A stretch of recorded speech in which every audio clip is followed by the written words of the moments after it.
किसी को मजबूर करना और उसकी मजबूरी का फ़ायदा उठाना यह चीन की जगजाहिर फितरत है। फिर ना तो चीन इससे बाज आता है और ना ही इसके जाल में फंसने वाले देश उसकी चाल को समय रहते समझ पाते हैं। चीन के चंगुल में फंसे किसी एक देश का यह हाल नहीं है। ऐसे कई देश हैं जिसे चीन ने अपनी नीतियों का शिकार बनाया और अब चीन की इस फ्रॉड डिप्लोमेसी का नया शिकार बना है लाओस। जी हाँ, लाओस ने भी चीन से कर्ज लिया और अब वह कर्ज चुकाने की स्थिति में नहीं है।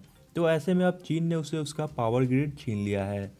यानी कि चीन ने पहले लाओस को आर्थिक हालत का फायदा उठाते हुए उसे जानबूझकर लोन दिया ताकि वो उसे कर्ज के जाल में फंसा सके, और हुआ बिल्कुल वही। और फिर कर्ज पर भारी ब्याज लगाकर चीन ने लाओस के पावर ग्रिड को हड़प लिया। हार्वर्ड बिजनेस रिव्यू रिपोर्ट की माने तो जिनपिंग सरकार और उसकी कंपनियों ने अभी तक 150 से अधिक देशों को $1.5 ट्रिलियन यानी कि 112,50,000 करोड़ रुपए का लोन भी दिया है। चलिए बताते हैं कि आखिर चालबाज चीन ने कैसे अपने पड़ोसी देशों को कर्ज के जाल में फंसाया। दरअसल लाओस में चीन ने पहले हाई स्पीड रेल कॉरिडोर का जाल बिछाया जिसकी लागत थी $6 बिलियन।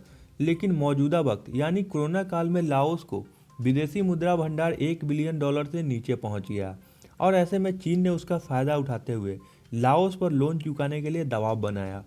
और जब लाओस इस दबाव को झेल नहीं पाया तो मजबूरन उसे चीन को अपना पावर ग्रिड सौंपना पड़ा।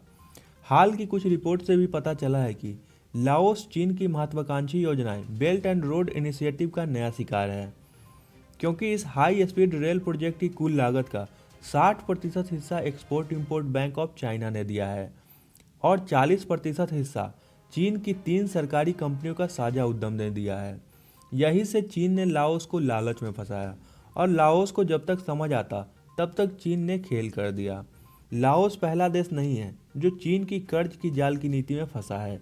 इससे पहले श्रीलंका को भी चीन ने अपने इसी जाल में फंसा दिया था, जिसमें श्रीलंका को अपना एयरपोर्ट हम्बनटोटा चीन के नियंत्रण में देना पड़ा।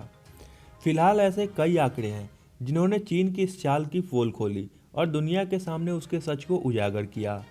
लेकिन अब भी अगर कोई देश चीन के इस झांसे में आ जा रहा है तो यह खबर वैसे देशों के लिए चेतावनी है जो अभी भी चीन से मदद ले रहे हैं।